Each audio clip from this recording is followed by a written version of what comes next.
Shalom, selamat sore. Jumpa lagi dengan saya, Pendeta Deborah Dumasi Sianipar Tambunan dari CBM Channel atau Christ Bride Ministry dalam acara Renungan Senja. Kita melanjutkan pembahasan khotbah dari Pastor Dika Permana pada hari Minggu tanggal 30 Desember kemarin. Hari ini saya kasih judul Pengalaman versus Perjumpaan dengan Tuhan. Saudaraku, kita melihat kembali ke Kisah Para Rasul 27 ayat 9c sampai ke 13. Saya bacakan seperti ini. Sebab itu Paulus memperingatkan mereka, katanya, "Saudara-saudara, aku lihat bahwa pelayaran kita akan mendatangkan kesukaran-kesukaran dan kerugian besar, bukan saja bagi muatan dan kapal, tetapi juga bagi nyawa kita. Tetapi perwira itu lebih percaya kepada jurumudi dan nakhoda daripada kepada perkataan Paulus. Karena pelabuhan itu tidak baik untuk tinggal di situ selama musim dingin, maka kebanyakan dari mereka lebih setuju untuk berlayar terus dan mencoba mencapai kota Phoenix untuk tinggal di situ selama musim dingin. Kota Phoenix adalah sebuah pelabuhan pulau Kreta yang terbuka ke arah barat daya dan ke arah barat laut. Pada waktu itu angin sepoi-sepoi bertiup dari selatan. Mereka menyangka bahwa maksud mereka sudah tentu akan tercapai.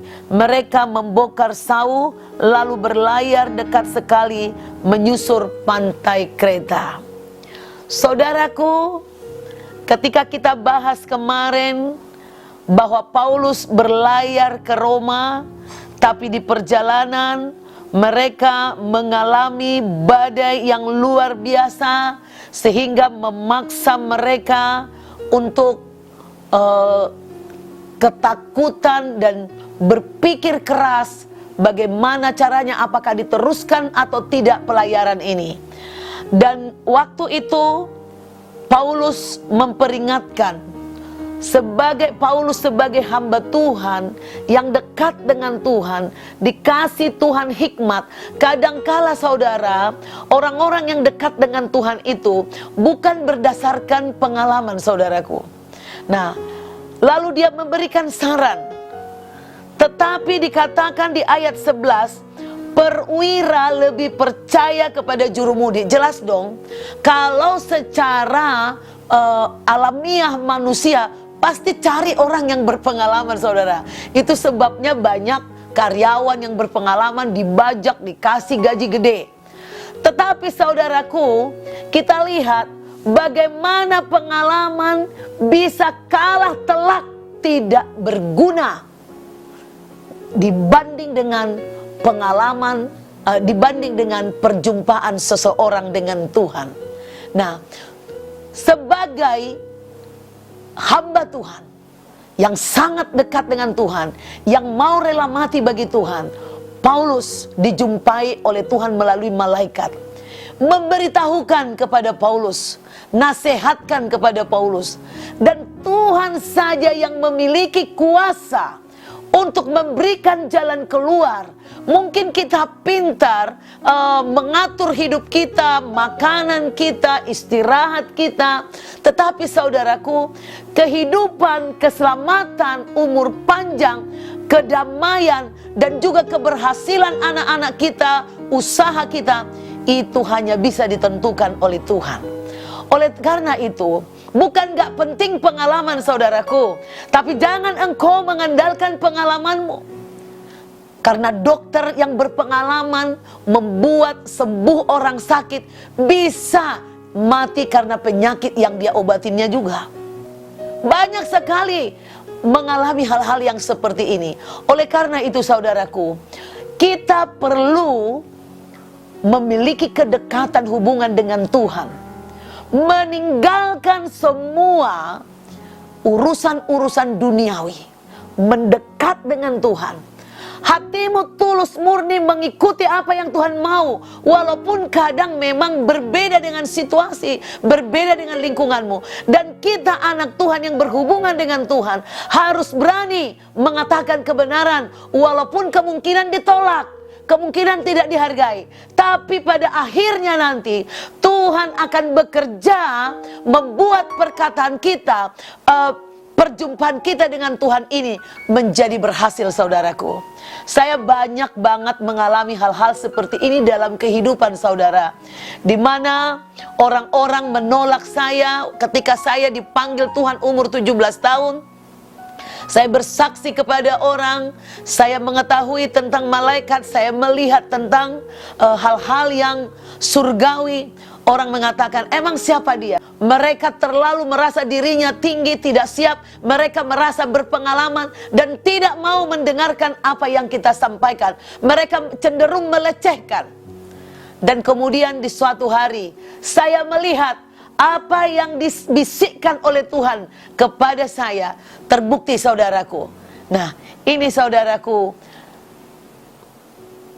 pengalaman penting. Tapi perjumpaan dengan Tuhan jauh lebih unggul dari pengalamanmu. Hal-hal yang tidak terpikir olehmu, karena di dalam Dialah kuasa. Ingat, Yesus melintasi langit untuk datang ke bumi. Dia penguasa langit dan bumi. Segala sesuatu yang terjadi di langit dan bumi ada di dalam kontrol Dia. Maka jangan andalkan pengalamanmu. Biarpun kau berpengalaman, kau harus takut dan gentar kepada Tuhan. Ingat, banyak orang yang berkata, "Oh, ini pengalaman saya, gak mungkin, biar bagaimanapun Tuhan gak mungkin bisa mengubah." Saya beritahu, Tuhan bukan hanya berpengalaman, Dia tahu segalanya sebelum dan sesudahnya, dan apa yang saat ini terjadi. Dan Dia mengontrol kehidupan, Dia mengontrol badai, Dia mengontrol masalah, Dia mengontrol kuasa-kuasa kegelapan, Dia mengontrol kehidupan, Dia mengontrol berkat, mengontrol anak-anakmu, mengontrol suamimu, mengontrol temanmu, mengontrol pekerjaanmu. Datanglah kepada Dia, saudaraku, dan belajar, saudara. Mungkin ketika kita ada masalah, Tuhan mengutus seseorang yang tidak berpengalaman, tapi dengan hati yang suci, hati yang bersih. Jangan hinakan. Seringkali saya lihat kalau orang tua, lu masih anak-anak, tahu apa lu? Belajar, dengarkanlah dulu, lalu saudara gumulkan. Mungkin dia adalah utusan Tuhan atau jelmaan malaikat yang dikirim Tuhan untuk membawa berkat dan keselamatan, pertolongan buat kita. Kita sudah berdoa kepada Tuhan, tapi kita memaksakan ke pendapat kita, pengalaman kita. Jadi seringkali tidak berguna jawaban bagi Tuhan untuk orang-orang yang selalu mengandalkan pengalamannya. Andalkanlah Tuhan. Serahkanlah pengalaman dan pikiranmu. Buka hatimu. Buka hatimu untuk Tuhan berbicara dan dengarkan hati nuranimu. Terima kasih, saudaraku, buat saudara boleh mendengar. Jika saudara mengalami perkara seperti ini, terus bangun hubungan dengan Tuhan. Engkau akan mendengar suara Tuhan seperti Paulus. Semua umat Tuhan bisa mendengar Tuhan. Bisa. Tinggal kau mau apa tidak. Tuhan sudah datang, mati di kayu salib, untuk memulihkan hubungan yang sudah rusak, agar kita bisa berkomunikasi dengan Bapa kita, dengan sorga, dengan Tuhan, dengan para malaikat. Percayalah, Tuhan senang berbicara kepadamu. Percayalah, engkau bisa mendengarkan suara Tuhan. Tuhan Yesus memberkati saudara. Jika saudara diberkati dengan kesaksian ini, saudara boleh komen, saudara share ini kepada banyak orang, lalu bagikan, lalu saudara like. Komenmu akan kita nanti bahas pada satu saat tertentu, supaya saudara bisa lebih lagi mengalami Tuhan. Tuhan Yesus memberkati saudara. Jangan lupa, kita akan berjumpa lagi besok pada jam yang sama, yaitu pada hari Rabu. Tuhan Yesus memberkati. God bless you.